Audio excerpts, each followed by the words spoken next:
एक बार एक छोटे शहर में रहने वाले दो दोस्त नील और रोहित थे।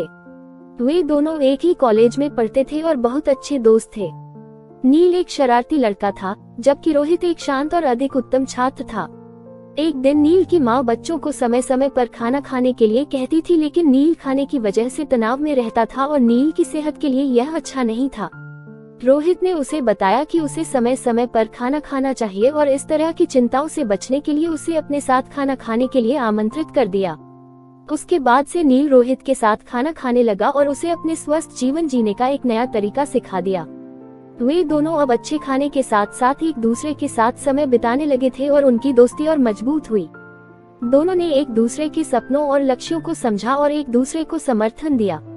पहले वर्ष के बाद नील ने कॉलेज छोड़ने का निर्णय लिया था, जबकि रोहित अभी भी कॉलेज में था।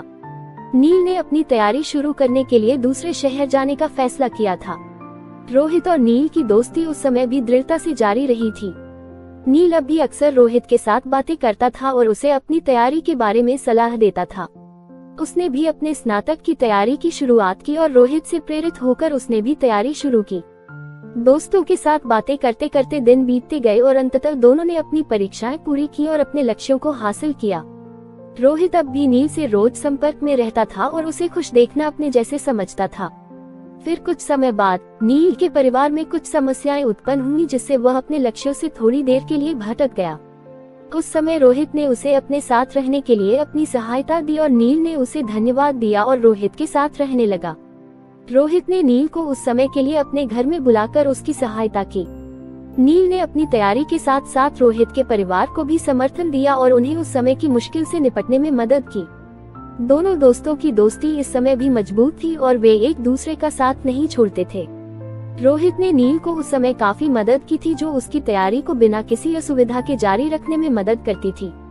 आखिरकार नील ने अपनी तैयारी पूरी की और एक अच्छी कंपनी में नौकरी प्राप्त की।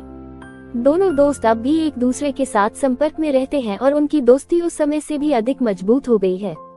इस कहानी से हमें ये सीख मिलती है कि दोस्ती सच्ची और निरंतर होनी चाहिए। दोस्तों के साथ संबंध बनाने और बनाए रखने में लगन, समर्थन और भरोसा बहुत महत्वपूर्ण होते हैं।